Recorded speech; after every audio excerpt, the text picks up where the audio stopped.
It's a shot in the arm for India's bid to enter the nuclear suppliers group, the elite group. France has reiterated its support for India's entry to the nuclear suppliers group. France has appealed to NSG members to make a positive decision in India's favor. France has said India's entry will bolster international efforts to combat proliferation. So it's a shot in the arm. Now India is working extremely hard. When Prime Minister Narendra Modi had travelled to the United States of America, he stopped by at Switzerland. He got Switzerland on board. He got Mexico on board. Foreign Secretary S. Jaishankar recently had an under-the-radar trip to China. China is still holding out. China, of course, saying get Pakistan on board. Of course, the world is aware of Pakistan's obnoxious proliferation record and India's impeccable record. And Sushma Swaraj also said, go by our credentials, don't go by criteria. I want to quickly bring in India Today's Maha Siddiqui, who joins us with the latest on this story. Maha, take it away. What's the latest that you can add? Hectic lobbying is on for India's entry into the nuclear suppliers group. Foreign Secretary S. Jaishankar is in Seoul talking to all the member nations of the NSG and especially to those who are still opposed to India's bid, particularly countries like Turkey and Ireland, apart of course from China. But there is a two-pronged strategy which we are seeing emerge because Prime Minister Modi, who's going to be attending the SCO summit on the sidelines, is going to be meeting Chinese President Xi Jinping in Tashkent. He is hoping that the rapport that he's created with the Chinese president over the last 2 years, if you remember those images of the Chinese president on a swing in Sabarmati, that's the kind of rapport that he's hoping will help pay off in Tashkent, and a green signal from Tashkent will go off to Seoul and Beijing will agree to India's membership bid. At this point in time, China is still playing hardball. Today again China said that India's bid at the NSG is not on the agenda, flip-flop that we've seen China do. So the last minute negotiations with China continue.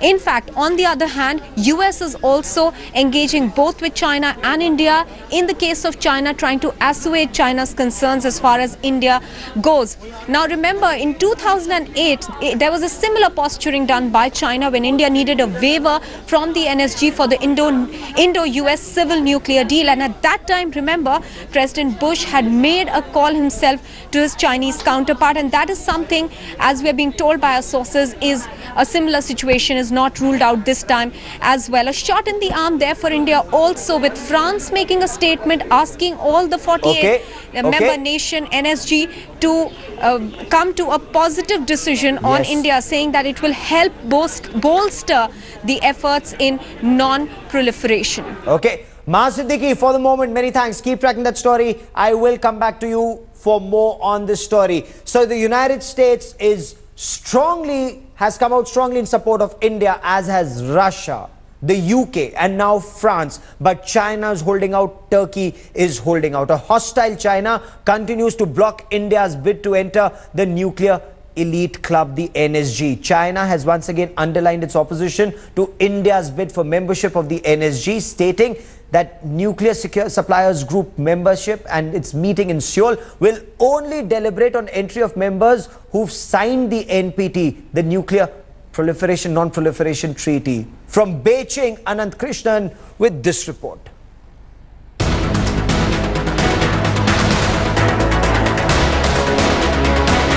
This is India's biggest push for the coveted entry into the nuclear supplier group. While China is trying with all its might to block India's admission, Prime Minister Narendra Modi is on his biggest diplomatic mission to acquire the due status for the country in the world order. In his meeting with the Chinese president on the sidelines of the Shanghai Cooperation Organization summit this Thursday, the Prime Minister will attempt to prevail on the hostile China to support India's NSG bid. Prime Minister Narendra Modi is hoping that the rapport he has created with Chinese President Xi Jinping over the last 2 years will pay off in Tashkent as he tries to convince the dragon of India's bid at the NSG on the sidelines of the SCO summit in Uzbekistan. On the other hand, Foreign Secretary S. Jaishankar, who is in Seoul, will try to lobby with all the NSG members, especially with those still opposed to India's bid. The idea is, if push comes to shove, to isolate China so that it is forced to explain its opposition. Days before the big NSG meet on June 24th-25th, China continues to obfuscate Indian government's drive for the NSG membership. In a statement to India today, the Foreign Ministry in Beijing said while discussions on the entry of countries into the NSG was on the agenda of the summit, no discussion is likely on India, which is not a signatory to the Nuclear Non-Proliferation Treaty. China added the 48-nation NSG members are yet to see eye to eye on allowing non-NPT countries. China on Tuesday, in a statement to India today, said that the question of India's entry into the nuclear suppliers group was not on the agenda for this week's meeting in Seoul. China, however, said it would be incorrect to say that it was blocking India's entry and that the question did not arise because the question of entry of non-NPT countries has never been on the agenda of the nuclear suppliers group. Beijing said it had taken part in 3 informal consultations already on the question of criteria for non-NPT countries, and that in its view, the focus at this week's meeting in Seoul should be on agreeing criteria for non-NPT countries before considering the issue of India's entry. Reporting for India Today in Beijing, this is Anand Krishnan. External Affairs Minister Sushma Swaraj has said that look at our credentials, don't go for criteria. Will that move the dragon? Joining us now on the broadcast is Raj Chingappa, Group Editorial Director, the India Today Group. Raj, welcome on the show. China continues to hold out, and how? How difficult, Raj, would it be to get China on board? Well, certainly it will require a lot of heavy lifting, both by United States, President Obama calling, as did President Bush in 2008 when India needed the waiver at that time. President Putin, who is also coming down to Tashkent tomorrow, can put a word in. India will not have to do a lot more of heavy lifting before China agrees. And finally, I think Prime Minister Modi meeting President Xi Jinping on the sidelines of the meeting tomorrow, the SCO meeting in Tashkent, is going to be critical. He can then leverage, firstly, the strong relations that he has developed in the past couple of years with China and say, look, there's a lot at stake. NSG is required for us. Why aren't you making? We're already doing trading. What's your objections? And especially when it's so desperately required for India's energy needs. India's made it very clear 40% of India's energy needs by 2030 would be on non-fossil fuel. So the NSG is important. Why is energy so important? Why is energy so important for India and now? Essentially, if you look at what we did in Paris, where the major climate change agreement was, is that we said we would move towards renewable energies. And in that mix, apart from solar, nuclear is a very important component. We expect the nuclear component to be about 10% of our total energy requirement in about 20 years' time. So we have a very ambitious program that requires greater cooperation from nations that are doing this. That includes not only fuel, turbines to run our nuclear plants, and newer nuclear technology. At the moment, we do have a clean waiver. There's no doubt about it.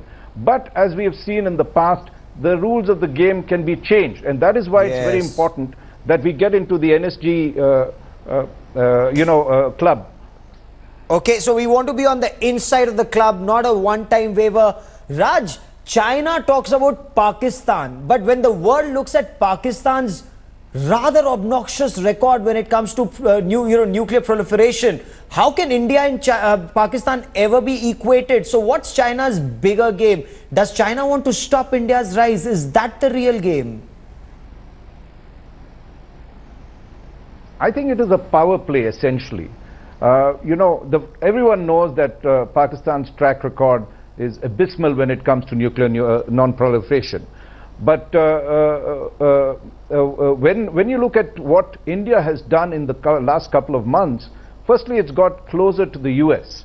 If you recall, Prime Minister Modi went down and met President Obama, their 7th meeting in the last 2 years, and there is definitely a closeness between India and America. Now, China sees this as somewhat being part of the American game of creating a pivot against it, and therefore building a ring of nations to threaten its dominance. So this is one part of the power play. The other part you can see clearly is that with China having very close relations with Pakistan, our relations with Pakistan are not very good. China has made this very ambitious move into what they call Azad Kashmir, what we call Pakistan occupied Kashmir. Yes. They're building this huge, economic development across Pakistan, over $40 billion last estimated, and that is the other big stake. So Pakistan has thrown its ring in because they in this game of catch up, they see the NSG as a major move to put India up in the ladder. And so that's the other part of the puzzle that is, unfolding, or part of the game power play that is happening. So there are 2 or 3 major factors that is making China more aggressive. It is unusual because in the last NSG, though they were opposed to India's, getting a clean waiver, they had kept it covert, or rather, within their own circles. They try to have fronts if you see the strident statements they've been making in the last couple of days.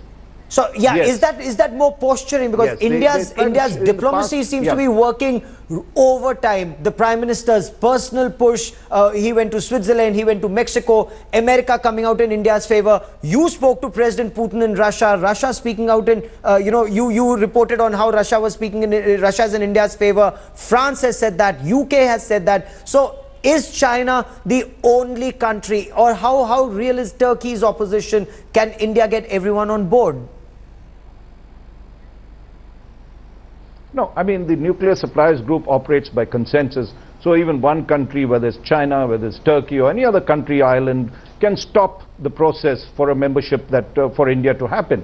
So every member is important. If they have genuine worries about India's membership, we should address them. I mean, we shouldn't just presume that our membership is a done deal. So it's very important to tell them why it's important to us, and those, I think, Prime Minister Modi has been doing brilliantly. I mean, let's give him credit. He's been bipartisan. The nuclear deal really went through during the UPA 2's time, and or UPA 1 first and then UPA 2, and then Prime Minister Modi has really championed the cause. And he has put forward very convincing arguments. He has shown India's track record, that we have integrated with the entire nuclear chain with no proliferation from our front. Then he's also shown that we require the reactors. We have done business with other countries. We have been responsible.